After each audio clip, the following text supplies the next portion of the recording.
मुक्ता फलद्युति मुपैति ननूद बिंदु. अंतिम उदाहरण तो ये था. तो उदाहरण ಏನು ಕೊಟ್ಟರು? ಮುಕ್ತಾ ಫಲ. ಮುಕ್ತಾ ಫಲ ದ್ಯುತಿ. तो ಮಣಿಯ ಯಾವ ಪ್ರಕಾಶ ಇದೆ, ಎಲ್ಲಿಂದ ಬಂತು? ಮಣಿಯಲ್ಲೂ ಇಲ್ಲ. ಮಾತ್ರ ಏನಿದೆ? ನೀರಿನ ಹನಿ ಇದೆ, ಮಣಿ ಇಲ್ಲ. ಆದ್ರೆ ನೀರಿನ ಹನಿ ಎಲ್ಲಿ ಬಿದ್ದಿದೆ ಈಗ? ಕಮಲ ಪತ್ರದ ಮೇಲೆ ಬಿದ್ದಿದೆ.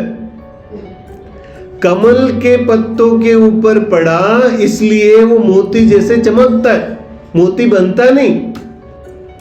ठीक है ना? तो ಅದೇ ತರ ಆ ಹನಿ ಇನ್ನೆಲ್ಲಾದ್ರೂ ಬಿದ್ದಿದ್ರೆ, ಕೆಸರಲ್ಲಿ ಬಿದ್ದಿದ್ರೆ ಕೆಸರಾಗಿ ಹೋಗ್ತಾ ಇತ್ತು. ಆದ್ರೆ ಕಮಲ ಪತ್ರದ ಮೇಲೆ ಬಿದ್ದಿರೋದ್ರಿಂದ ಅದು ಮಣಿಯಂತೆ ಹೊಳೆಯುತ್ತೆ. ಹಾಗೆ ನನ್ನ ಈ ಯಾವ ಜ್ಞಾನ ಶಕ್ತಿ ಇದೆ, ನನಗೆ ಯಾವ ಮನುಷ್ಯನಾಗಿ ಅತಿಯಾದ ಬುದ್ಧಿ ಸಿಕ್ಕಿದೆ, ये बुद्धि यदि कहीं गिरनी है तो अरहंत की भक्ति में. ಅರ್ಹಂತರ ಭಕ್ತಿಯಲ್ಲಿ ಈ ಬುದ್ಧಿ ಉಪಯೋಗ ಆದ್ರೆ ಅದು ಮಣಿಯಂತೆ ಹೊಳೆಯುತ್ತೆ. ಮತ್ತೆ ಈ ಬುದ್ಧಿ ಬೇರೆ ಕಡೆಗೆ ಉಪಯೋಗ ಮಾಡಿದ್ರೆ ಕೆಸರಾಗುತ್ತೆ, ಪಾಪ ಆಗುತ್ತೆ, कषाय उत्पन्न होती है, राग द्वेष उत्पन्न होगा, कोलाहल होगा और कुछ नहीं मिलेगा. ಭಗವಂತ ಪರಮವೀತರಾಗಿ ಪೂರ್ಣ ಜ್ಞಾನಿ ಸಿದ್ಧಶಿಲೆಯಲ್ಲಿ ವಿರಾಜಮಾನರಾಗ್ಬಿಟ್ಟಿದ್ದಾರೆ. ಸಿದ್ಧಶಿಲೆಯಿಂದ ಭಗವಂತ ಧರೆಗಿಳಿದು ಈ ಪಂಚಮಗತಿಗೆ ಬರೋ ಅಗತ್ಯ ಇಲ್ಲ. ಅರ್ಹಂತರು ನಿನ್ನ ಸುಧಾರಿಸಲಿಕ್ಕೆ ಇಲ್ಲಿ ಬರೋ ಅವಶ್ಯಕತೆ ಇಲ್ಲ. तो ಏನು? ಆ ಅರ್ಹಂತರ ಪ್ರಕಾಶವೇ ಸಾಕು.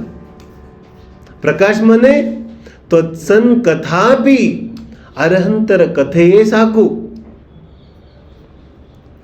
इस जीव को उद्धार करने के लिए, ಈ ಜೀವಿಯ ದುಷ್ಕೃತ್ಯಗಳನ್ನು ದೂರ ಮಾಡಲಿಕ್ಕೆ, ಈ ಜೀವಿಯ ಪಾಪವನ್ನ ನಷ್ಟ ಮಾಡಲಿಕ್ಕೆ ಅರ್ಹಂತರ ಕಥೆಯೇ ಸಾಕು.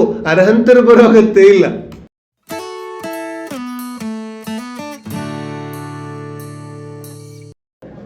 ನಮೋ ಅರ್ಹಂತಾಣಂ ನಮೋ ಸಿದ್ಧಾಣಂ ನಮೋ ಆಯುರ್ಯಾಣಂ ನಮೋ ವಜ್ಜಾಯಾಣಂ ನಮೋ ಲೋಯೇ ಸಂವಸಾವಣಂ. ಆಚಾರ್ಯ ಮಾನ್ತುಂಗ ಸ್ವಾಮಿಯ ಭಕ್ತಾಂಬರ ಸ್ತೋತ್ರದ ಚರ್ಚೆ ಮಾಡ್ತಾ ಇದ್ದೀವಿ. ಪ್ರಾರಂಭದ 8 ಪದ್ಯಗಳಲ್ಲಿ ಭಕ್ತಿಯ सामान्य स्वरूपವನ್ನು ಹೇಳ್ತಾರೆ. तो भक्ति प्रारंभ करने से पहले 8 पद्यों में भक्त की मानसिकता बताते हैं कि भक्तನ ಮನಸ್ಥಿತಿ ಯಾವ ರೀತಿಯಾಗಿದೆ.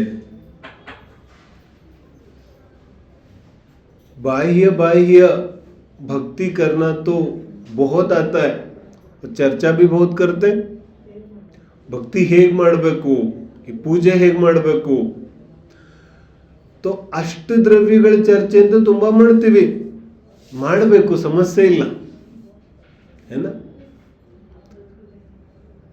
ಪಾಠಶಾಲೆಗಳು ನಡೀತಾ ಇದ್ರೆ, ಸ್ವಾಧ್ಯಾಯಗಳು ನಡೀತಾ ಇದ್ರೆ, ಬಾಹ್ಯ ಭಕ್ತಿ, ಬಾಹ್ಯ ಪೂಜೆ ಇತ್ಯಾದಿಗಳ ಬಗ್ಗೆ ಅಂತೂ ತುಂಬಾ ಚರ್ಚೆ ಮಾಡ್ತೀವಿ.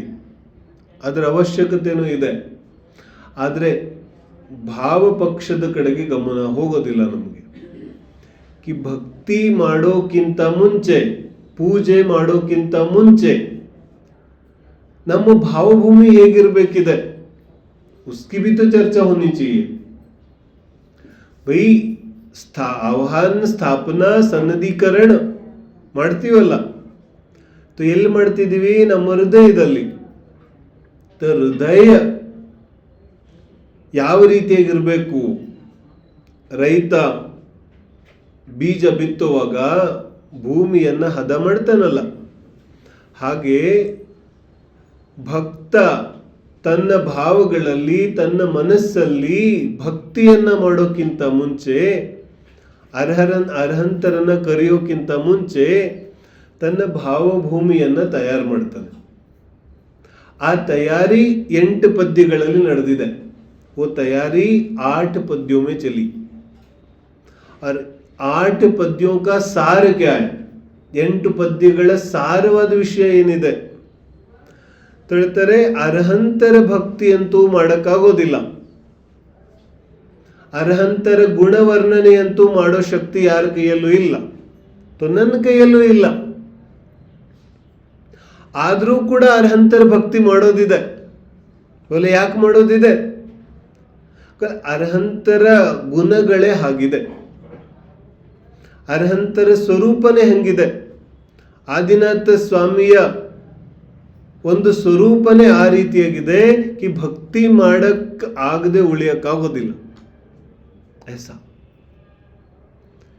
कि ಇಡೀ ಪ್ರಪಂಚದಲ್ಲಿ ಇಂತಹ ವ್ಯಕ್ತಿ ಯಾರನ್ನು ನೋಡಲಿಲ್ಲ ನಾನು. ऐसा स्वरूप कहीं दिखा नहीं. ಪೂರಾ ಪ್ರಪಂಚ ಛಾನ್ ಮಾರ, ಎಲ್ಲ ಕಡೆ ಹುಡುಕದೆ, ಆದ್ರೆ ವೀತರಾಗಿ ವ್ಯಕ್ತಿತ್ವ ಅಂತೂ ಎಲ್ಲೂ ಸಿಗ್ಲಿಲ್ಲ. ಒಬ್ಬ ಕೆಟ್ಟದ್ ಮಾಡಕ್ ಕಲಿಸ್ದ, ಇನ್ನೊಬ್ಬ ಒಳ್ಳೇದ್ ಮಾಡಕ್ ಕಲಿಸ್ದ, ಆದ್ರೆ ಸಹಜತೆಯನ್ನ ಯಾರೂ ಕಲಿಸ್ಲಿಲ್ಲ. ಒಬ್ಬರು ಪುಣ್ಯ ಕಲಿಸಿದ್ರು, ಇನ್ನೊಬ್ಬ ಪಾಪ ಕಲಿಸಿದ್ರು, ಆದ್ರೆ ಸರಳ ಸ್ವಾಭಾವಿಕ ಜೀವನ ಅಂತೂ ಯಾರು ಕಲಿಸ್ಲಿಲ್ಲ. ಒಳ್ಳೆ ಅರ್ಹಂತರ ವ್ಯಕ್ತಿತ್ವ ಅಂತೂ ವಿಶೇಷ ಇದೆ. ಇಂತಹ ವ್ಯಕ್ತಿ ಭಕ್ತಿ ಮಾಡದೇ ಇರಕ್ಕೆ ಹೆಂಗಾಗುತ್ತೆ? ಇಂತಹ ವ್ಯಕ್ತಿಯ ಭಕ್ತಿ तो ಭಕ್ತಿಯ ವಶೀಭೂತನಾಗಿ ಭಕ್ತ ಭಕ್ತಿಯನ್ನ ಮಾಡ್ಲಿಕ್ಕೆ ಹೋಗ್ತಾನೆ. तो ये तो भक्ति के वश होकर के करते हैं. तो ಭಕ್ತಿಯ ಪ್ರಯೋಜನ ಉದ್ದೇಶ ಏನಿದೆ ಅದನ್ನು ಪ್ರಾರಂಭದಿಂದ ಹೇಳ್ಕೊಂಡು ಬರ್ತಾ ಇದ್ದಾರೆ. पहले पद्य में ही बोला कि ಭವಜಲೆ ಪತತಾಂ ಜನಾನಾಂ, कि ಭವ ಸಮುದ್ರದಲ್ಲಿ ಬಿದ್ದಿರುವಂತಹ ಜೀವಿಗಳಿಗೆ ಆಶ್ರಯ ಇದೆ ಭಕ್ತಿ. ಅಲ್ಲಿಂದ ಪ್ರಾರಂಭ ಆಯಿತು. ಫಿರ್ ಮುಂದೆ ಮುಂದೆ ಏನು ಹೇಳ್ತಿದ್ದಾರೆ ಕಿ ನಿಮ್ಮ ಭಕ್ತಿಯಿಂದ ಪಾಪ ಕ್ಷಯ ಆಗುತ್ತೆ. ನಿಮ್ಮ ಭಕ್ತಿಯಿಂದ ಜನ್ಮ ಜನ್ಮಾಂತರಗಳಲ್ಲಿ जन्म जन्मों से जो पाप अर्जित किया था वो सब पाप नष्ट हो जाएगा. किससे? बोले भक्ति से. तो ಈ ಭಕ್ತಿ ಮಾಡೋದ್ರಿಂದ ಜನ್ಮ ಜನ್ಮಾಂತರಗಳ ಪಾಪ ಹೇಗೆ ನಷ್ಟ ಆಗುತ್ತೆ? ನಾವು ಚರ್ಚೆ ಮಾಡ್ಕೊಂಡು ಬರ್ತಾ ಇದೀವಿ ಅರ್ಥ ಏನಿದೆ ಅಂತ. ಎಲ್ಲಿಂದ ನಿನ್ನೆ 7-8 ಪದ್ಯ ಚರ್ಚೆ ಮಾಡಿದ್ವಲ್ಲ. तो ಏನ್ ಹೇಳಿದ್ರು? ಮುಕ್ತಾ ಫಲದ್ಯುತಿ ಮುಪೈತಿ ನನೂದ ಬಿಂದು. ಅಂತಿಮ ಉದಾಹರಣ तो ये था. तो ಉದಾಹರಣೆ ಏನ್ ಕೊಟ್ರು? ಮುಕ್ತಾ ಫಲ, ಮುಕ್ತಾ ಫಲ ದ್ಯುತಿ. तो ಮಣಿಯ ಯಾವ ಪ್ರಕಾಶ ಇದೆ ಎಲ್ಲಿಂದ ಬಂತು? बोले ಮಣಿಯಲ್ಲೂ ಇಲ್ಲ, ಮಾತ್ರ ಏನಿದೆ? ನೀರಿನ ಹನಿ ಇದೆ, ಮಣಿ ಇಲ್ಲ. ಆದ್ರೆ ನೀರಿನ ಹನಿ ಎಲ್ಲಿ ಬಿದ್ದಿದೆ ಈಗ? बोले ಕಮಲ ಪತ್ರದ ಮೇಲೆ ಬಿದ್ದಿದೆ. कमल के पत्तों के ऊपर पड़ा इसलिए वो मोती जैसे चमकता है, मोती बनता नहीं. ठीक है ना? तो ಅದೇ ತರ ಆ ಹನಿ ಇನ್ನೆಲ್ಲಾದ್ರೂ ಬಿದ್ದಿದ್ರೆ, ಕೆಸರಲ್ಲಿ ಬಿದ್ದಿದ್ರೆ ಅಲ್ಲ ಕೆಸರಾಗಿ ಹೋಗ್ತಾ ಇತ್ತು. ಆದ್ರೆ ಕಮಲ ಪತ್ರದ ಮೇಲೆ ಬಿದ್ದಿರೋದ್ರಿಂದ ಅದು ಮಣಿಯಂತೆ ಹೊಳೆಯುತ್ತೆ. ಹಾಗೆ ನನ್ನ ಈ ಯಾವ ಜ್ಞಾನ ಶಕ್ತಿ ಇದೆ, ನನಗೆ ಯಾವ ಮನುಷ್ಯನಾಗಿ ಅತಿಯಾದ ಬುದ್ಧಿ ಸಿಕ್ಕಿದೆ, ये बुद्धि यदि कहीं गिरनी है तो अरहंत की भक्ति में. ಅರ್ಹಂತರ ಭಕ್ತಿಯಲ್ಲಿ ಈ ಬುದ್ಧಿ ಉಪಯೋಗ ಆದ್ರೆ ಅದು ಮಣಿಯಂತೆ ಹೊಳೆಯುತ್ತೆ. ಮತ್ತೆ ಈ ಬುದ್ಧಿ ಬೇರೆ ಕಡೆಗೆ ಉಪಯೋಗ ಮಾಡಿದ್ರೆ ಒಲೆ ಕೆಸರಾಗುತ್ತೆ, ಪಾಪ ಆಗುತ್ತೆ, कषाय उत्पन्न होती है, राग द्वेष उत्पन्न होगा, कोलाहल होगा और कुछ नहीं मिलेगा. ಅದೇ ಬುದ್ಧಿಯನ್ನ ಅರ್ಹಂತರ ಭಕ್ತಿಯಲ್ಲಿ ಬೆಳೆಸ್ಕೊಂಡ್ರೆ ಆಗ ಅದು ಮಣಿ. ಮಣಿ ಅಂದ್ರೆ ಏನು? ರತ್ನ. ರತ್ನ ಅಂದ್ರೆ ಏನು? बोले रत्नत्रय, सम्यक्त्व, सम्यक दर्शन, ज्ञान, ಚಾರಿತ್ರ, यही तो रत्न. ಆತ್ಮ ಏನಾದ್ರೂ ಆತ್ಮನಲ್ಲಿ ಹೊಳಪಿದ್ರೆ ಅದು ರತ್ನತ್ರಯದಿಂದ. ಸಮझ में आ रहे ना. ಇಲ್ಲೂ ಅದಕ್ಕೆ ಏನು ಕೊಡ್ತಾ ಇದ್ದಾರೆ, ನೀರು, ಊದ ಬಿಂದು, ನೀರಿನ ಹನಿ. ನೀರಿನ ಹನಿಯಾಗಿ ಕೊಡ್ತಾ ಇದ್ದಾರೆ. ಬೋಲೆ ಮುತ್ತಿಲ್ಲ, ಮುತ್ತು ಜಡ ಪದಾರ್ಥ ಇದೆ, ಮುತ್ತಿನ ಉದಾಹರಣೆ ಕೊಡ್ತಾ ಇಲ್ಲ. ಬೋಲೆ ನೀರೇ ಮುತ್ತಾಗಿ ಹೊಳೆಯುತ್ತೆ. ಯಾಕಂದ್ರೆ ನೀರು ಶುದ್ಧ ಇದೆ, ನೀರಲ್ಲಿ ತನ್ನಷ್ಟಕ್ಕೆ ತನ್ನಲ್ಲೇ ಶುದ್ಧತೆ ಇದೆ. ಅದಕ್ಕೆ ಮಾತ್ರ ಸೂರ್ಯನ ಕಿರಣ ಬೇಕಾಗಿದೆ ಅಷ್ಟೇ. समझ में आ रहे ना. ऐसे जीव ಭಕ್ತ, ಬೋಲೆ ಭಕ್ತನಲ್ಲೂ ಶುದ್ಧ ಜ್ಞಾನ ಸ್ವಾಭಾವಿಕವಾಗಿ ಇದೆ. ನಮ್ಮಲ್ಲಿ ಭಕ್ತನಲ್ಲೂ ಕೂಡ ಶುದ್ಧ ಜ್ಞಾನ ಅನಾದಿಯಿಂದ ಸ್ವಾಭಾವಿಕ ರೂಪ से है कि नहीं है बोलो. ಜ್ಞಾನ ಯಾರಲ್ಲಿ ಇಲ್ಲ? ಜ್ಞಾನ तो है ना. तो ಜ್ಞಾನ ಇದೆ ಅಂದ ಮೇಲೆ ಅದು ಸ್ವಚ್ಛ ಇದೆ. तो ಹೊಳಿತಾ ಯಾಕಿಲ್ಲ? ಯಾವ ಜ್ಞಾನ ಇದೆ ಅದು ಸ್ವಚ್ಛವಾಗಿದೆ, ಆದ್ರೆ ಹೊಳಿತಾ ಯಾಕಿಲ್ಲ? ಬೋಲೆ ಜ್ಞಾನದ ಮೇಲೆಲ್ಲ ರಾಗದ್ವೇಷ ತುಂಬಿದೆ. ज्ञान के ऊपर राग द्वेष भरा, ज्ञान के ऊपर क्रोध मान मायाचार भरा. तो ಅದರಿಂದ ಏನಾಗ್ತಾ ಇದೆ कि ಜೀವ ಹೊಳಿತಾ ಇಲ್ಲ, ಹೊಳಪು ಬರ್ತಾ ಇಲ್ಲ, वो प्रकाशमान नहीं होता. तो ಯಾವಾಗ ಹೊಳೆಯುತ್ತೆ कि ಸಹಸ್ರ ಕಿರಣ. ಮುಂದೆ ಬರೋದಿದೆ ಉದಾಹರಣೆ, ಮತ್ತೆ ಮುಂದಿನ ಪದ್ಯ ಓದೋಣ. तो और आसानी होगी. आस्तां तव स्तवनमस्त समस्त दोषं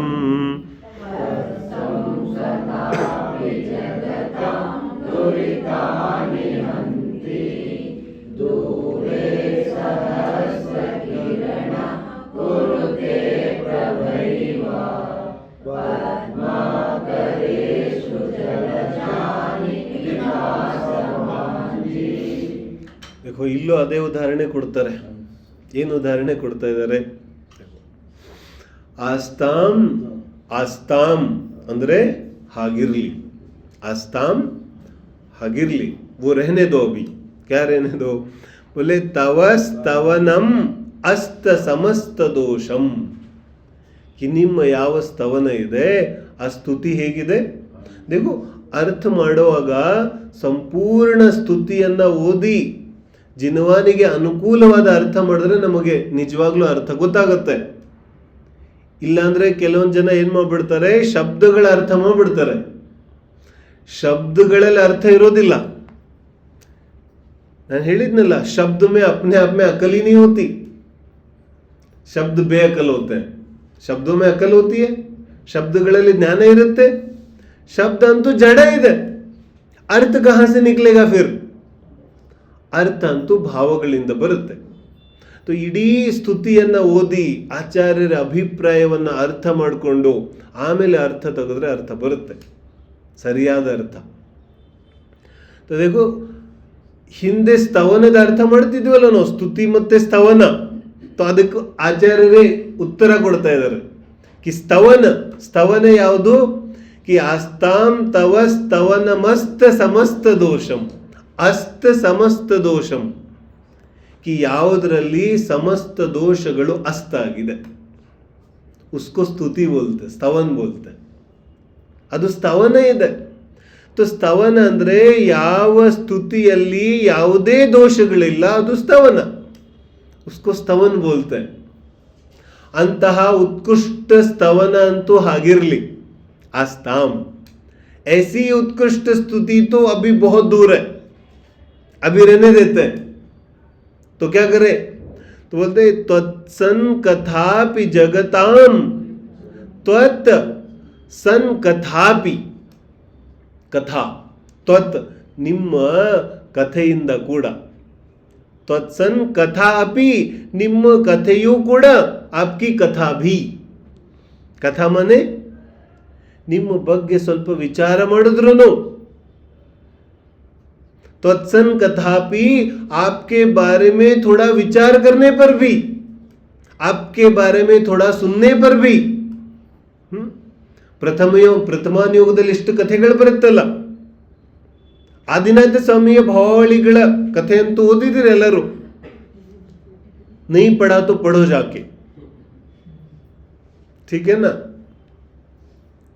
ಕಥೆ ಆದ್ರೂ ಹೋದ್ರೆ ಅರ್ಥ ಆಗುತ್ತೆ ತಾನೆ, ತೋ ಪಢೋ ಜಾಕೆ. ತೋ ಹೇಳ್ತಿದ್ದಾರೆ, ಅಂತಹ ಉತ್ಕೃಷ್ಟ ಸ್ತುತಿ ಅಂತೂ ನನ್ನ ಕೈಯಿಂದ ಆಗದೆ ಇರ್ಬೋದು. ಸೋಚು, ಮಾನತುಂಗ ಸ್ವಾಮಿ, ಭಾವಲಿಂಗಿ ಸಂತ, ದಿಗಂಬರ್ ಮುನಿ, बहुत कम कषाय वाले आचार्य ಏನ್ ಹೇಳ್ತಾ ಇದ್ದಾರೆ, ಬೋಲ್ತೆ ಯಾವ ಆಚಾರ್ಯರ ಭಕ್ತಿ ಇದೆ ಆ ಭಕ್ತಿಯಲ್ಲಂತೂ ಎಷ್ಟು ಶಕ್ತಿ ಇದೆ. ಬೋಲೆ ಉತ್ಕೃಷ್ಟ ಭಕ್ತಿ ಅಂತೂ ದೂರ, ಅಷ್ಟು ಉತ್ಕೃಷ್ಟ ಭಕ್ತಿ ಮಾಡಕ್ಕಾಗದೇ ಇರ್ಬೋದು. ಆದ್ರೆ ಹೇಳ್ತಾರೆ, ನಿಮ್ಮ ಬಗ್ಗೆ ಸ್ವಲ್ಪ ವಿಚಾರದಲ್ಲಿ ತಿಳ್ಕೊಂಡ್ರೆ ಸಾಕು, ನಿಮ್ಮ ಬಗ್ಗೆ ಸ್ವಲ್ಪ ಚಿಂತನೆ ಮಾಡಿದ್ರೆ ಸಾಕು, ಏನಾಗುತ್ತೆ ಬೋಲೆ ದುರಿತಾನಿಹಂತಿ. ಎಲ್ಲ ದುಷ್ಕರ್ಮಗಳು, ಎಲ್ಲ ಪಾಪಗಳು, ಎಲ್ಲ ದುಷ್ಕೃತ್ಯಗಳು ದೂರ ಆಗುತ್ತೆ, ನಷ್ಟ ಆಗುತ್ತೆ. ದುರಿತಾನಿಹಂತಿ, ಆ ಎಲ್ಲ ದುಷ್ಕೃತ್ಯಗಳು ನಷ್ಟ ಆಗ್ಬಿಡುತ್ತೆ. ಇದು ಅರ್ಹಂತರ ಮಾತ್ರ ಚಿಂತನೆಯ ಫಲ ಇದೆ. ಉದಾಹರಣೆ ಏನು ಕೊಡ್ತಾರೆ, ದೂರೇ ಸಹಸ್ರ ಕಿರಣ. सहस्र किरण सूर्य में हजारों किरणें होती हैं, पूरा प्रपंच ही प्रकाशित करता है. तो बोले सहस्र किरण दूर है, उस सूर्य को थोड़ा दूर रखो. सूर्य ಅಂತೂ ತುಂಬಾ ದೂರ ಇದ್ದಾನೆ, ಅವನನ್ನು ಹಿಡಿಯಕ್ಕೆ ಹೋಗೋರು ಯಾರು? आ रहा है ना, सूर्य तक तो किसकी पहुंच हो सकती है? कोई चक्रवर्ती जैसा हो तो यहां से सूर्य दಲ್ಲಿರುವಂತಹ ಅಕೃತ್ರಿಮ ಚೈತ್ಯಾಲಯಗಳ ದರ್ಶನ ಮಾಡ್ತಾನೆ.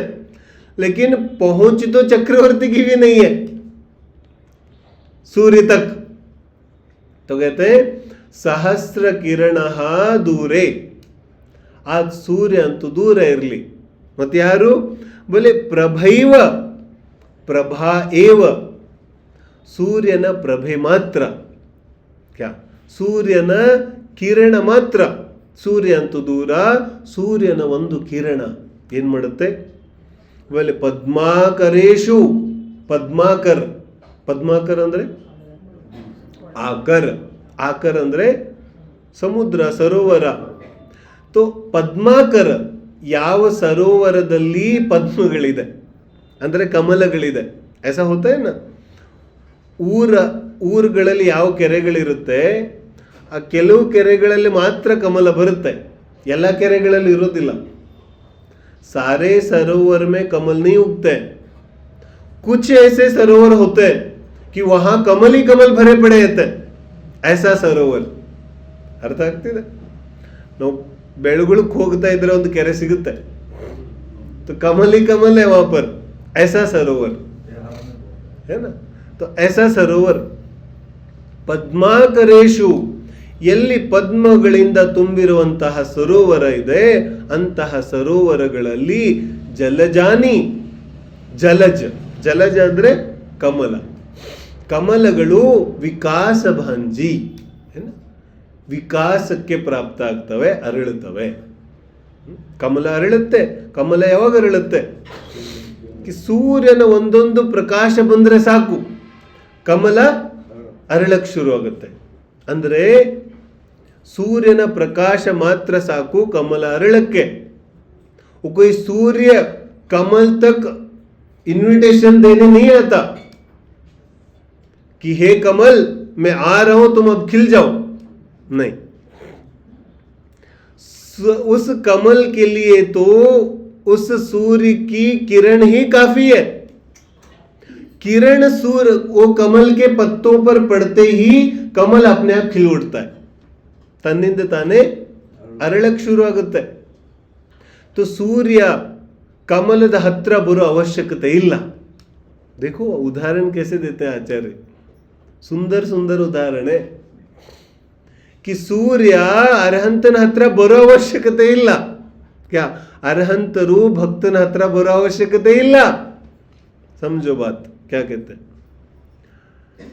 ಭಗವಂತ ಪರಮವೀತರಾಗಿ ಪೂರ್ಣ ಜ್ಞಾನಿ, ಸಿದ್ಧಶಿಲೆಯಲ್ಲಿ ವಿರಾಜಮಾನರಾಗ್ಬಿಟ್ಟಿದ್ದಾರೆ.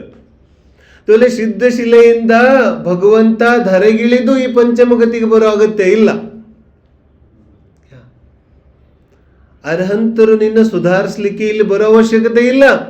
ತೋ ಏನು ಬೋಲೆ ಆ ಅರ್ಹಂತರ ಪ್ರಕಾಶವೇ ಸಾಕು. ಪ್ರಕಾಶ ಮನೆ ತ್ವತ್ಸನ್ ಕಥಾಪಿ, ಅರ್ಹಂತರ ಕಥೆಯೇ ಸಾಕು. इस जीव को उद्धार करने के लिए, ಈ ಜೀವಿಯ ದುಷ್ಕೃತ್ಯಗಳನ್ನು ದೂರ ಮಾಡಲಿಕ್ಕೆ, ಈ ಜೀವಿಯ ಪಾಪವನ್ನು ನಷ್ಟ ಮಾಡಲಿಕ್ಕೆ ಅರ್ಹಂತರ ಕಥೆಯೇ ಸಾಕು. ಅರ್ಹಂತರು ಬರೋ ಅಗತ್ಯ ಇಲ್ಲ. ಅರ್ಹಂತ ಧರೆಗಿಳಿದು ಬರೋ ಅವಶ್ಯಕತೆ ಇಲ್ಲ. देखो ಎಂತ ಭಕ್ತಿ ಇದೆ, इसको ಭಕ್ತಿ कहते हैं. ಭಕ್ತ ಭಕ್ತನ ಜಾಗದಲ್ಲಿ, ಭಗವಂತ ಭಗವಂತನ ಜಾಗದಲ್ಲಿ. ಭಕ್ತ ಭಗವಂತನ ಹತ್ರ ಹೋಗಿಲ್ಲ, ಭಗವಂತ ಭಕ್ತನ ಹತ್ರ ಬಂದಿಲ್ಲ. फिर भी उत्कृष्ट भक्ति होती है. आद्ರೂ उत्कृष्ट भक्ति आगते. ये भक्ति है. बोलो, न भक्त के परावश्यते ಇದೆ क्या? न भक्त को पराधीनता, न भगवान को पराधीनता, दोनों स्वतंत्र और फिर भी उत्कृष्ट भक्ति होती है. बोलो कैसी भक्ति है? ಎಂತಹ ಸ್ವತಂತ್ರವಾದ ಭಕ್ತಿ ಇದೆ. ಈ ತರ ಭಕ್ತಿ ಎಲ್ಲಾದ್ರೂ ನೋಡಿದೀವಿ ನಾವು? ಭಕ್ತ ಕೂಡ ಸ್ವತಂತ್ರ ಇದ್ದಾನೆ, ಯಾವ ಬಂಧನನೂ ಇಲ್ಲ ಭಕ್ತನಿಗೆ. ಅತ್ಯಂತ ಸ್ವತಂತ್ರ ಹೋकर ಭಕ್ತಿ करता है. क्यों? कि ಭಕ್ತನಿಗೂ ಯಾವ ಆಸೆನೂ ಇಲ್ಲ. कि भगवंत वरा ಕೊಡ್ತಾನೋ ಶಾಪ ಕೊಡ್ತಾನೋ, मुक्त होकर के भक्ति करता है. कि भक्त स्वतंत्र. और भगवान को तो कोई लेना देना नहीं. बोले तुम स्तुति करो या निंदा करो, वो भी स्वतंत्र है. बोलो, समता संहारे थुति उचारे वंदना जिन देव को. तुम स्तुति करो या निंदा करो, बोले भगवान को कोई फर्क नहीं पड़ता. तुम अक्षत चढ़ाओ या और कुछ चढ़ाओ, भगवान को कुछ फर्क नहीं पड़ता. तो चढ़ाते क्यों? क्या ಅಷ್ಟದ್ರವ್ಯ ಯಾರಿಗೆ ಅರ್ಪಣೆ ಮಾಡ್ತಾ ಇದ್ದೀವಿ? ಬೋಲೋ ಬೋಲೋ, ಜೋರ್ ಸೆ ಬೋಲೋ. ಅಷ್ಟದ್ರವ್ಯ ಯಾರಿಗೆ ಅರ್ಪಣೆ ಮಾಡ್ತೀವಿ?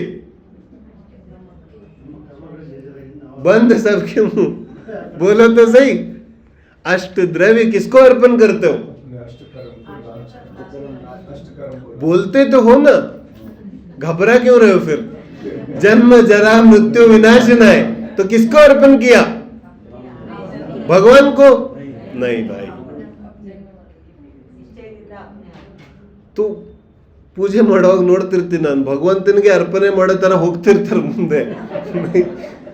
नहीं भाई, भगवान तो कवलाहार का त्याग कर चुके, सिद्ध है. न शरीर न कुछ, तो यार अर्पणे ಮಾಡ್ತಾ ಇದೀಯಾ? अरे वो स्वतंत्र है, तुम्हारी भक्ति के लिए नहीं बैठे.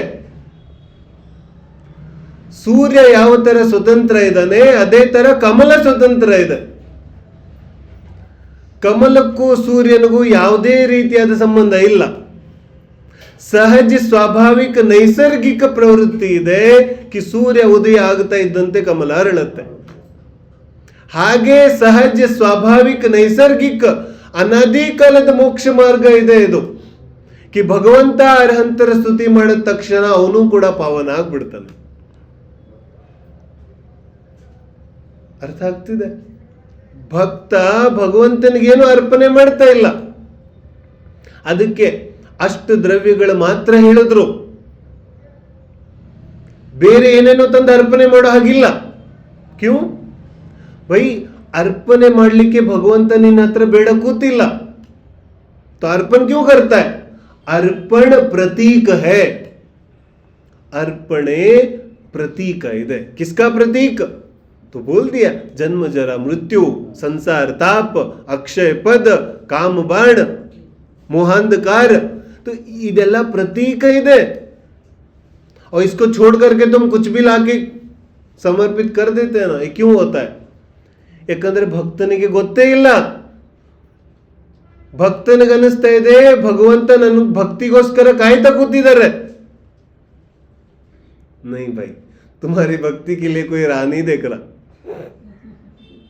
क्या हमारी भक्ति के लिए कोई राह देखकर नहीं बैठा. तुम भक्ति करके किसी के ऊपर उपकार नहीं करते.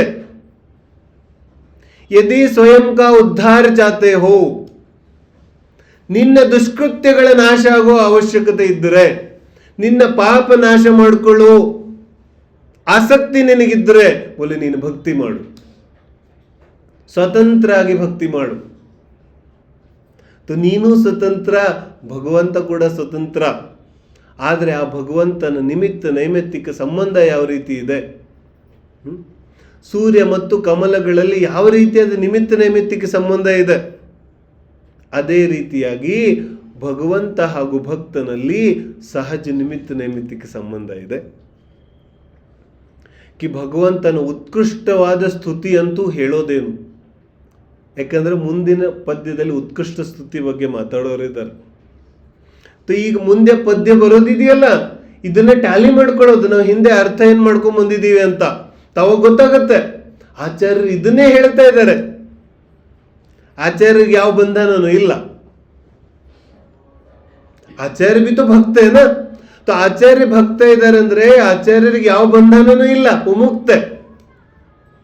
ಮುಕ್ತ ಇರೋದ್ರಿಂದ ಉತ್ಕೃಷ್ಟ ಭಕ್ತಿ ಮಾಡ್ಲಿಕ್ಕೆ ಸಾಧ್ಯ ಆಗುತ್ತೆ. ಅದಕ್ಕೆ ಹೇಳ್ತಾರೆ ತ್ವತ್ಸನ್ ಕಥಾಪಿ ಜಗತಾಂ ದುರಿತಾನಿ ಹಂತಿ. ಪದ್ಮ ಮಹಾಪುರಾಣದಲ್ಲಿ जिनसेन स्वामी भक्ति ಮಾಡ್ತಾರೆ ಈ ತರ. अब पढ़ो जाके, जब आदिनाथ स्वामी को केवल ज्ञान होता है तो ऐसा भक्ति करते हैं कि ಭಗವಂತ ನಿಮಗಂತೂ ಕೇವಲ ಜ್ಞಾನ ಆಯಿತು, ಆದ್ರೆ ನಿಮ್ಮ ಸಮೋಶರಣದಲ್ಲಿ ಯಾರ್ಯಾರು ಬರ್ತಾ ಇದ್ದಾರೆ ಅಲ್ಲ ಅವರೆಲ್ಲ ನಿಮ್ಗಿಂತ ಮುಂಚೆ ಮೋಕ್ಷಕ್ಕೆ ಹೋಗ್ತಾ ಇದ್ದಾರೆ. ऐसा ಭಕ್ತಿ करते. तो ಇದರ ಅರ್ಥ ಏನು? कि ಭಕ್ತ ಹಾಗೂ ಭಗವಂತನಲ್ಲಿ ಯಾವುದೇ ರೀತಿಯಾದಂತಹ दैहिक सांसारिक संबंध नहीं है, बिल्कुल कोई संबंध नहीं. तो देखो ऐसी भक्ति कहीं सुनी है आपने? ಪ್ರಪಂಚದಲ್ಲಿ ಯಾರೋ ಭಕ್ತಿ ಮಾಡಿದ್ರು ಕನಿಷ್ಠ ಪಕ್ಷ ಭಗವಂತನ ಜೊತೆಗೆ ಸಂಬಂಧ ಅಂತೂ ಇರಬೇಕಲ್ಲ. बोले कोई संबंध नहीं, सहज स्वाभाविक. क्यों? क्योंकि ಅರ್ಹಂತರ ಗುಣಗಳಿದೆಯಲ್ಲ, ಬೋಲೆ ಅದೇ ರೀತಿಯಾದ ಸ್ವರೂಪವನ್ನ ಪ್ರಾಪ್ತಿ ಮಾಡ್ಕೊಳ್ಳಿಕ್ಕೆ ಅವನು ಭಕ್ತಿ ಮಾಡ್ತಾ ಇದ್ದಾನೆ. ಚಲೋ ಮುಂದಿನ ಪದ್ಯ ಓದೋಣ, ಇನ್ನೂ ಅರ್ಥ ಆಗುತ್ತೆ. ನಾತ್ಯದ್ಭುತಂ ಭುವನ ಭೂಷಣ ಭೂತನಾಥ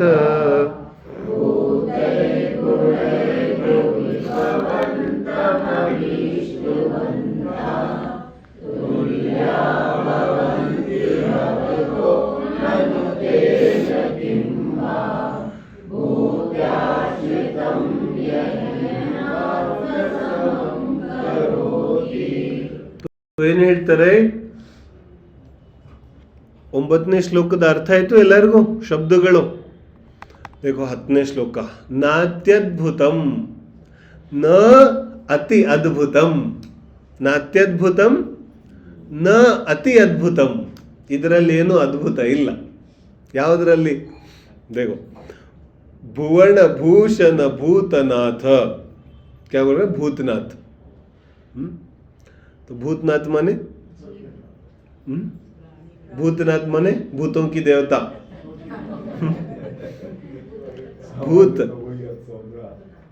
भूतनाथ लोग ऐसे ही पढ़ते हैं, और ऐसे पढ़ते हैं इसलिए लोगों को लगता है कि भक्तों पर भूत भगाने के लिए काम होता है.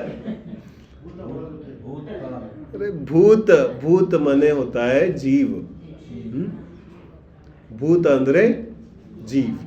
बोले जीव माने सारे ही जीव है ना. तो ಭೂತನಾಥ ಅಂದ್ರೆ कि ಎಲ್ಲ ಜೀವಿಗಳಿಗೆ ಯಾರು ಸ್ವಾಮಿ ಇದ್ದಾರೆ ಅಲ್ಲ, ಭೂತನಾಥ. तो भुवन भूषण, भुवन भूषण. भुवन ಅಂದ್ರೆ 3 ಲೋಕ, इसको बोलते हैं भुवन. 3 लोक है ना. तो 3 लोक को कहते हैं भुवन. तो नाति अद्भुतम भुवन भूषण. ಈ 3 ಲೋಕಕ್ಕೆ ಭೂಷಣ ಯಾರಿದ್ದಾರೆ? ಭೂಷಣ तो समझते हैं, माने अलंकार, ಶೋಭಾಯಮಾನ್. ಈ 3 ಲೋಕ ಯಾರಿಂದ ಶೋಭಾಯಮಾನ ಇದೆ, ಯಾರಿಂದ ಸುಶೋಭಿತ ಇದೆ? कहाँ बैठे आदिनाथ स्वामी अभी? ಸಿದ್ಧಾಲಯ ಮೇ. ತೋಲು 3 ಲೋಕದಲ್ಲಿ ಅತಿ ಶ್ರೇಷ್ಠವಾದ ಜಾಗ ಸಿದ್ಧಾಲಯ ಇದೆ. ಅದರಿಂದನೇ ಸುಶೋಭಿತ ಇದೆ 3 ಲೋಕ. ಈ 3 ಲೋಕದ ಮೇಲೆ ಚಂದ್ರನಂತಿರೋ ಸಿದ್ಧಶಿಲೆ. ತೋಲು नात्यद्भुतम भुवन भूषण भूतनाथ, हे भूतनाथ, हे सर्व प्राणियों के स्वामी, भुवन भूषण. ಈ 3 ಲೋಕ ನಿನ್ನಿಂದನೇ ಶೋಭಾಯಮಾನ ಇದೆ, ನಿನ್ನಿಂದನೇ ಸುಶೋಭಿತ ಇದೆ. इसका अर्थ करेंगे अभी हम. तो भूतैहि गुणैहि भुवि, भुवि ಈ ಭೂಮಿ ಮೇಲೆ, ಭೂತೈಹಿ ಗುಣೈಹಿ ಅತ್ಯಂತ ಜೀವಿಗಳಲ್ಲಿರೋ ಗುಣಗಳಿಂದ, ಏನ ಭವನ್ ಅಭಿಷ್ಟುವಂತಹ, ನಿಮ್ಮನ್ನ ಇಷ್ಟಪಡುವಂತಹ. ನಿಮ್ಮನ್ನ ಇಷ್ಟಪಡುವಂತಹ ಅಂದ್ರೆ ಏನು? देखो ಜಿನವಾಣಿಯಲ್ಲಿ ಎಲ್ಲೆಲ್ಲಿ ಈಗ ಈ ಶಬ್ದ ಬರುತ್ತಲ್ಲ, ಕಿ ಭಗವಂತನಲ್ಲಿ ನನಗೆ ತುಂಬಾ ಆಸಕ್ತಿ ಇದೆ, ಭಗವಂತನ ಕಂಡ್ರೆ ಇಷ್ಟ ಆಗುತ್ತೆ. इसका अर्थ क्या? इसका अर्थ गुणानुराग और कुछ नहीं, मात्र गुणानुराग. ठीक है ना? तो गुणानुराग. तो भवम भवत निम्मನ್ನ अभिष्टुವಂತಹ, आपको चाहने वाले, है ना? अब चाहने वाले शब्द आते ही हमारा दिमाग दौड़ जाता है कहाँ कहाँ. चाहने वाले, अरे चाहने वाले तो बहुत है, वो चाहने वाले नहीं. करेंगे अर्थ अभी. तुल्या भवन्ति भवतो ननु तेन किं वा, ಏನ್ ಹೇಳ? ಭೂತ್ಯಾಶ್ರಿತಂ ಯ ಇಹ ನ ಆತ್ಮಸಮಂ ಕರೋತಿ. ಭೂತ್ಯಾಶ್ರಿತಂ, ಭೂತಿ ಆಶ್ರಿತಂ, ನಿಮ್ಮನ್ನ ಆಶ್ರಯ ಮಾಡಿದವನಿಗೆ ಏನ್ ಮಾಡ್ತಾರೆ? ನ ಆತ್ಮಸಮಂ ಕರೋತಿ. ಆತ್ಮಸಮಂ ಅಪ್ನೆ ಸಮಾನ್, ನಮ್ಮಂತೆ ನನ್ನಂತೆ, ನ ಕರೋತಿ ಮಾಡಲಿಲ್ಲ ಅಂದ್ರೆ ಅಲ್ಲ, ಏನು ಆಶ್ಚರ್ಯ, ಏನು ಮಾಡೋದಿದೆ? ತುಲ್ಯ ಭವಂತಿ ಭವತೋ, ತುಲ್ಯ ಮನೆ ಸಮಾನ್, ತುಲನಾ है ना? तो तुलना करते हैं, ಅಂದ್ರೆ ಸಮಾನ. ಯಾರ ಸಮಾನ? ಭವತಃ, ನಿಮ್ಮ ಸಮಾನ. ಭವತಃ ಸಮಾನ ನನು ತೇನ ಕಿಂವ, ಅದರಿಂದೇನು? ಒಳ್ಳೆ ಅದರಲ್ಲೇನು ಆಶ್ಚರ್ಯ ಇದೆ? ಅರ್ಥ ಆಗ್ತಿದೆ ಏನು ಹೇಳ್ತಿದ್ದಾರೆ? ಒಳ್ಳೆ ಪ್ರಪಂಚದಲ್ಲೂ ಕೂಡ ಭೂತ್ಯಾಶ್ರಿತಂ ಯ ಇಹ ನ ಆತ್ಮಸಮಂ ಕರೋತಿ, ಯಾರು ತನ್ನ ಸಮಾನ ಮಾಡೋದಿಲ್ಲ. ಅಂದ್ರೆ ಪ್ರಪಂಚದಲ್ಲಿ ಯಾರು ಯಾರ ಆಶ್ರಯಕ್ಕೆ ಹೋದ್ರೆ ಅವನವನ ಸಮಾನ ಮಾಡೋದಿಲ್ಲ. प्रपंच में कौन ऐसा व्यक्ति होगा? अब तो भरे पड़े, आचार्य के काल की बात करते हैं, 5वीं 6वीं शताब्दी. तो आचार्य ಹೇಳ್ತಾರೆ, ऐसा कौन व्यक्ति होगा कि ಅವನ ಆಶ್ರಯದಲ್ಲಿ ಒಬ್ಬ ವ್ಯಕ್ತಿ ಬಂದಿದ್ದಾನೆ ಮತ್ತು ಅವನನ್ನ ಜೀವನ ಪೂರ್ತಿ ಗುಲಾಮನಾಗಿ ಇಟ್ಟಿದ್ದಾನೆ. भाई तुम्हारे पास तुम्हारा मित्र आया, बोले मैं बहुत कष्ट में हूं, बहुत परेशानी है, ತುಂಬಾ ಕಷ್ಟ ಇದೆ, ನನಗೆ ದಾರಿ ತೋರಿಸು, ಸಹಾಯ ಮಾಡು. तो ನೀನೇನು ಮಾಡ್ತೀಯ? क्या करोगे? ಅಲ್ಲ, ಕಷ್ಟ ಇದೆ ನಿನಗೇನು, ಈಗ ದುಃಖ ಇದೆ, ಕಷ್ಟ ಇದೆ. तो ಏನು ಮಾಡು? कि ನಮ್ಮ ಮನೇಲಿ ಕೆಲಸ ಇದೆ, ಮಾಡ್ತಾ ಇರು. ಕ್ಯಾ ಕೆಲಸ ಮಾಡ್ತಾ ಇರು ಮನೆಯಲ್ಲಿ. तो ಎಷ್ಟು ವರ್ಷ? बोले ಕಷ್ಟ ನೀಗೋ ತನಕ ಮಾಡ್ತಾ ಇರು. बोले ಕಷ್ಟ ಯಾವಾಗ ನೀಗುತ್ತೆ? कष्ट कब दूर होगा? अरे तुम मदद करोगे तो दूर होगा ना. तुम मदद तो करोगे नहीं और गुलाम बना के रखोगे तो क्या प्रयोजन है? ऐसा व्यक्ति तो धूर्त है. ಆದರೆ ಸಾಮಾನ್ಯವಾಗಿ ಪ್ರಪಂಚದಲ್ಲಿ ಏನಾಗುತ್ತೆ? ಬೋಲೆ ನಮ್ಮವರು ನಮ್ಮ ಹತ್ರ ಸಹಾಯ ಕೇಳಕ್ಕೆ ಬಂದರೆ ನಮ್ಮ ಆಸೆ ಏನಿರುತ್ತೆ? ಬೋಲೆ ಅವನು ಕೂಡ ನನ್ನಂತೆ ಆಗಲಿ, ಅವನಿಗೂ ಕೂಡ ಸಂಪತ್ತಿ ಬರಲಿ, ಅವನಿಗೂ ಕೂಡ ಯಶಸ್ಸು ಸಿಗಲಿ, ಅವನಿಗೂ ಕೂಡ सांसारिक भोगोपभोग सिगली। समझ में आ रहा है ना? अच्छा व्यक्ति तो वही है। कोई व्यापारी आए तो दूसरा उसको क्या करता है, बोले वो सच्चा आदमी होगा तो थोड़ा दिन उसको ट्रेनिंग देगा और बोलेगा अब तुम अपना काम कर लो। क्यों? वो भी तो जीव है, वो भी अपने समान होना। तो ಹಾಗೆ ಇಲ್ಲಿ ಮಾನತುಂಗ ಸ್ವಾಮಿ ಹೇಳ್ತಾ ಇದ್ದಾರೆ कि ನಿಮ್ಮ ಭಕ್ತಿ ಮಾಡಿದ್ಮೇಲೆ, आपकी भक्ति करने के बाद यदि भक्त भी आपके समान हो जाए तो इसमें कौन सा आश्चर्य है? बोलो बोलो, यही तो अर्थ है। तो ಪ್ರಾರಂಭದಿಂದ ಮಾನತುಂಗ ಸ್ವಾಮಿಯ ಭಕ್ತಿ ಅಭಿಪ್ರಾಯ ಇದೇ ಇದೆ, ಇಲ್ಲಿಗೆ ಬರ್ತಾ ಇದ್ದಾರೆ ಅವರು. ಹೋಗತ್ತೆ ಭಕ್ತ ನಿಮ್ಮ ಭಕ್ತಿ ಮಾಡಿದ್ಮೇಲೆ ನಿಮ್ಮಂತೆ ಆಗದೆ ಇದ್ರೆ ಆದ್ರೆ बोले ಅದರಲ್ಲಿ ಆಶ್ಚರ್ಯ ಏನಿದೆ? ಪ್ರಶ್ನೆ ವಿಚಾರತೆ, ಪ್ರಶ್ನೆ ಕೇಳ್ತಾ ಇದ್ದಾರೆ, ಇದರಲ್ಲಿ ಏನು ಆಶ್ಚರ್ಯ ಇದೆ? बोले ಸಂಸಾರದಲ್ಲಿ ಹೆಂಗೆ ಪಾಪಿ ಜೊತೆ ಬೆನ್ನು ಹತ್ತಿದ್ರೆ ಇವನು ಪಾಪಿ ಆಗ್ತಾನೆ, ಪುಣ್ಯ ಜೀವಿ ಜೊತೆಗೆ ಬೆನ್ನು ಹತ್ತಿದ್ರೆ ಇವನು ಪುಣ್ಯವಂತ ಆಗ್ತಾನೆ. होता है कि नहीं होता? गेम आड़क होद्रे प्लेयर बन जाएगा, समझ में आ रहा है? ಸಂಗೀತದವ್ರ ಜೊತೆಗೆ ಬೆನ್ನು ಹತ್ತಿದ್ರೆ ಸಂಗೀತಕಾರ ಆಗ್ತಾನೆ. तो ಅರ್ಹಂತರ ಭಕ್ತಿ ಮಾಡಿದ್ರೆ ಏನಾಗ್ತಾನೆ? बोलो बोलो, क्या बनेगा? अरहंती तो बनेगा, और क्या बनेगा? कभी लगता है अरहंत की भक्ति इसलिए करता हूं कि मुझे भी अरहंत बनना है? बोलो, कितनी भक्ति उन्नत होती है। अच्छा विचार करो, समस्या आना और समस्या आने के बाद समस्या दूर होना ये अच्छा है, या फिर समस्या ही नहीं आए ये अच्छा है? बोलो नहीं तो, लेकिन हम मानते नहीं है ना, हम ऐसा नहीं मानते। ನಮಗೇನು ಅನ್ಸುತ್ತೆ, ಸಮಸ್ಯೆ ಬರಬೇಕು, ಸಮಸ್ಯೆ ಬಂದ ಮೇಲೆ दूर ಆಗಬೇಕು, ಆವಾಗ ಮಜಾ ಇದೆ, तब तो मजा है। और समस्या ही नहीं आई तो फिर जीवन में मजा क्या है? ऐसा लगता है इसको। इसीलिए तो ये भक्ति नहीं करता। ಇವನಿಗೆ ಹಿಂಗೆ ಅನಿಸ್ದೆ ಹೋಗಿದ್ದಿದ್ರೆ ಭಕ್ತಿ ಮಾಡ್ತಿದ್ದ. ಆದ್ರೆ ಇವನಿಗೆ ಏನು ಅನ್ಸುತ್ತೆ, ಸಮಸ್ಯೆಗಳು ಬರಬೇಕು, ಸಮಸ್ಯೆ ಇಲ್ದಿದ್ರೆ ಎಂತ ಜೀವನ? ಭಲೆ ಆದ್ಮಿ ಇತನಾ ಮೂರಖ है, ಇಷ್ಟು ಅಜ್ಞಾನ ತುಂಬೋಗಿದೆ ಇವನಲ್ಲಿ. क्या ಕಾಳಿದಾಸ್ ಅಂತಾರ, ಮೊದಲು ಕಾಲ್ ಮೇಲೆ ಕಲ್ಲು ಹಾಕೋದು, फिर बैंडेज। क्यों? कि ನನ್ನ ಹತ್ರ ಡಾಕ್ಟರ್ಗಳಿದ್ದಾರೆ।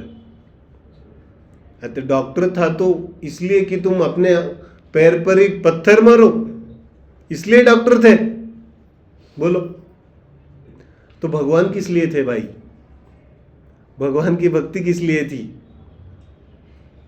पाप करो, खूब पाप करो और फिर मंदिर आओ। क्या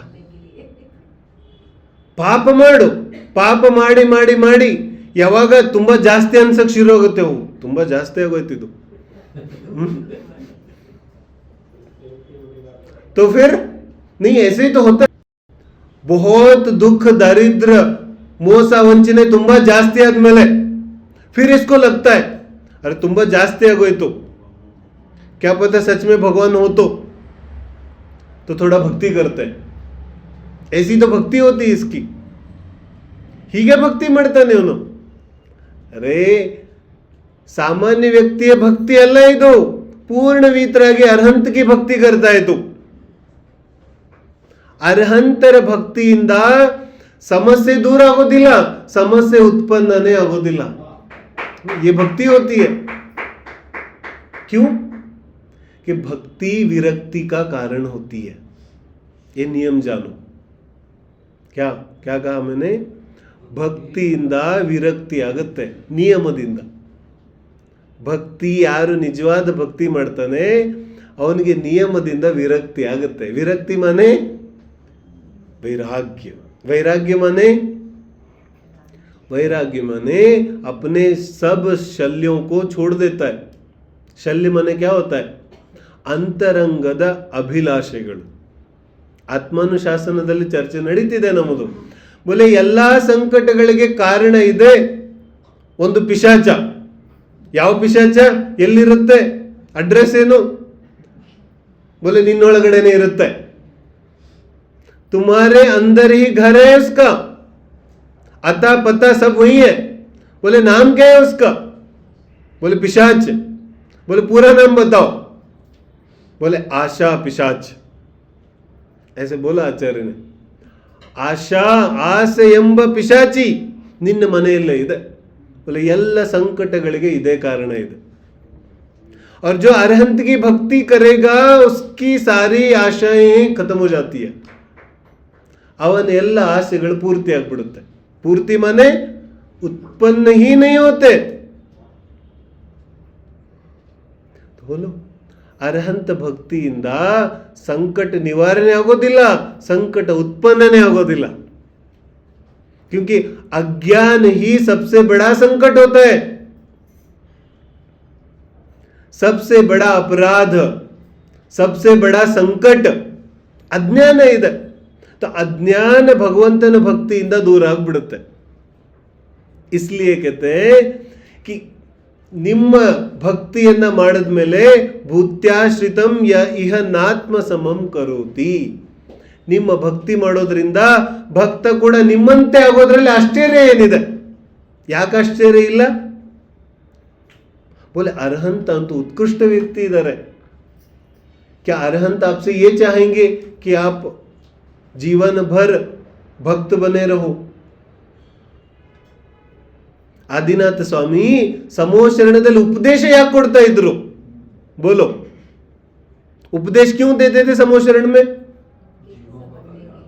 तुम भक्ति करके गुलाम बने रहो इसलिए नहीं. समोशरणದಲ್ಲಿ उपदेश ಕೊಡ್ತಾ ಇದ್ರು ताकि तुम भी अरहंत बन जाओ. इसलिए तो भक्ति है, इसलिए तो उपदेश है.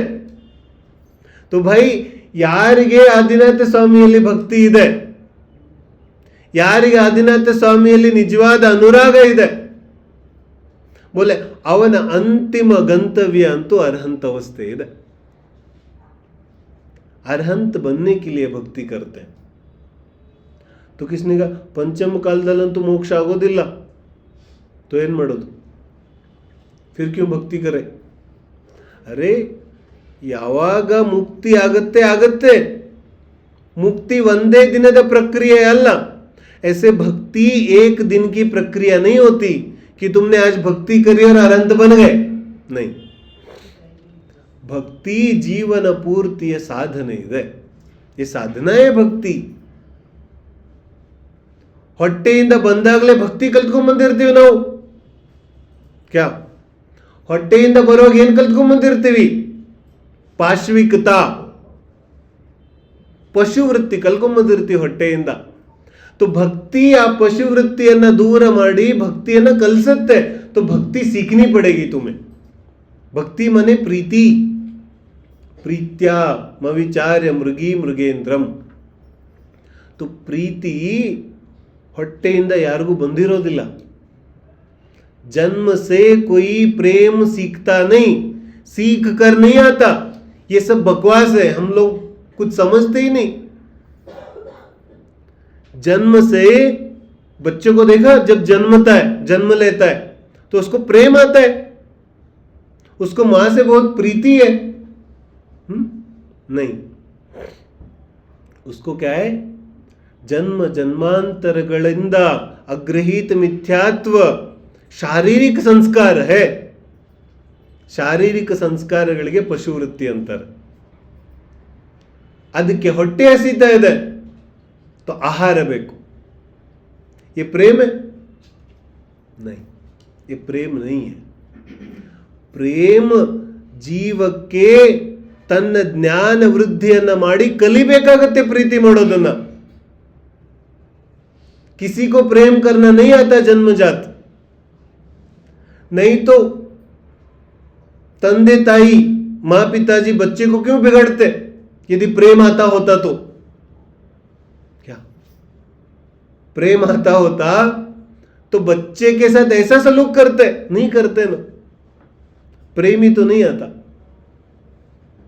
तो ಪ್ರೀತಿ ಜ್ಞಾನ ಹೇಗೆ ವೃದ್ಧಿ ಆಗುತ್ತೆ ಹಾಗೆ ಪ್ರೀತಿಯನ್ನ ಕಲಿತೀವಿ ನಾವು.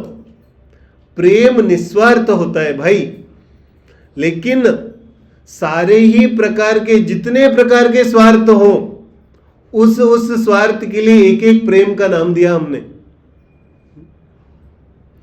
ಸಂಸಾರದಲ್ಲಿ ಎಷ್ಟೆಷ್ಟು ಪ್ರಕಾರದ ಸ್ವಾರ್ಥಗಳಿರುತ್ತೆ ಅಷ್ಟು ಪ್ರಕಾರದ ಹೆಸರುಗಳಿಟ್ಬಿಟ್ಟಿದ್ದೀವಿ. ಈಗ ಇದಿಂಥ ಪ್ರೀತಿ, ಅದು ಅಂಥ ಪ್ರೀತಿ, ಅದು ಇಂಥ ಪ್ರೀತಿ. ಲೇಕಿನ್ ಪ್ರೇಮ್ ತೋ ಜಾನ್ತೆ ಹಿ नहीं हम. ನಿಜವಾದ ಪ್ರೀತಿ ಜೀವನದಲ್ಲಿ ಬಂದು ಬಿಟ್ರೆ ಜೀವನ ಆನಂದವೇ ಆನಂದ ಇದೆ. ಪ್ರೀತಿ ಇಲ್ಲದೆ ಜೀವನದಲ್ಲಿ ಏನಿದೆ? ಲೇಕಿನ್ ಈ ವ್ಯಕ್ತಿಯ ಜೀವನ ಹೆಂಗಿದೆ ಅಂದ್ರೆ 50, 60, 70, 80 ವರ್ಷ ಜೀವನ ಮಾಡ್ತಾನೆ, ಆದರೆ ಜೀವನದಲ್ಲಿ ಒಂದು ಕ್ಷಣಕ್ಕೂ ಪ್ರೀತಿ ಬರೋದಿಲ್ಲ. प्रेमी नहीं आया इसको. कैसा जीवन है? रूखा सूखा, निर्जीव जड़ वस्तुओं से आच्छादित जीवन. प्रेमी नहीं है. विचार तो करो, कभी जीवन में किसी से निस्वार्थ प्रेम किया? संभव ही नहीं है. क्यों संभव नहीं है? क्योंकि स्वार्थ इಲ್ಲದೆ ಇವನಿಗೆ ಭಾವನೆಗಳೇ ಹುಟ್ಟೋದಿಲ್ಲ. ऐसा बन चुका है ये. तो बोलो, ಅರ್ಹಂತರನ್ನ ನೋಡಿದ ಮೇಲೆ ನಿನಗೆ ಯಾವ ಸ್ವಾರ್ಥ ಕಾಣಿಸುತ್ತೆ? देखना आना चाहिए. अरहंत को देखने पर उस परम दिगंबर जिन बिंब को देखने पर कौन सा स्वार्थ उठता है? बोलो. कन्नु, अवर देह, हाथ पैर, सब नासिका, ये सब देखने पर तुम्हें कौन से भाव उत्पन्न होते हैं? ಏನ್ ಕಾಣಿಸ್ತಾ ಇದೆ? ಆಶೀರ್ವಾದ ಕೊಡ್ತಾ ಇದ್ದಾರೆ, नहीं दे रहे ना, तो फिर आशीर्वाद क्यों मांगते हो? भगवान तो नहीं दे रहे, तुम क्यों मांगते हो? ಪ್ರೀತಿಯಲ್ಲಿ ಕಂಡೀಷನ್ಗಳಿರುತ್ತೇನು, लेकिन हम तो रख देते हैं, फिर बोलते कि मैं बहुत प्यार करता हूं. तुम्हारा प्यार गया खड्डे में. तुम्हारा प्यार नहीं है, ये बहुत बड़ा स्वार्थ है. तुम बंधन करके रखना चाहते हो. ಪ್ರೀತಿ ಇರುತ್ತೆ ಮುಕ್ತ ಆಕಾಶದಂತೆ. ಅದರಲ್ಲಿ ಯಾವುದೇ ರೀತಿಯಾದ ಬಂಧನ ಇಲ್ಲ, ಯಾವುದೇ ರೀತಿಯಾದ ಕಂಡೀಷನ್ಗಳಿಲ್ಲ, ಸ್ವಾರ್ಥ ಇಲ್ಲ, ಅದು ಪ್ರೀತಿ ಇದೆ. ಅದನ್ನೇ ಇಲ್ಲಿ ಹೇಳ್ತಾ ಇದ್ದಾರೆ ಕಿ ಯಾವ ವ್ಯಕ್ತಿ ನಿಸ್ವಾರ್ಥವಾಗಿ ಅರ್ಹಂತರ ಉತ್ಕೃಷ್ಟ ಭಕ್ತಿ ಅಂತೂ ದೂರ, ಮಾತ್ರ ಕಥೆಯನ್ನು ಕೇಳ್ತಾನೆ, ಅವನ ಎಲ್ಲ ಪಾಪಗಳು ನಾಶ ಆಗೋಗುತ್ತೆ. ಪಾಪ ನಾಶ ಅಂದ್ರೆ ಏನು? ಪಾಪ ನಾಶ ಮನೆ ಕ್ಯಾ? ಪಾಪ ನಾಶ ಜೀವನದಲ್ಲಿ ಯಾವತ್ತಾದ್ರೂ ಅನುಭವ ಮಾಡಿದ್ವಿ? ಪಾಪ ನಾಶ ಮನೆ ಕ್ಯಾ? ಭಗವಂತನ ಹೆಸರು ಹೇಳೋದ್ರಿಂದ ಮಾತ್ರ ಪಾಪ ದೂರ ಆಗುತ್ತೆ. ತತ್ಸನ್ ಕಥಾಪಿ. तो ಹೆಸರು ಹೇಳೋದು ಮಾತ್ರದಿಂದ ಹೆಂಗೆ ದೂರ ಆಗ್ಬಿಡುತ್ತೆ? बोले नाम लेना इसका अर्थ क्या? नाम जपना इसका अर्थ क्या? नाम जपना माने मात्र नाम नहीं.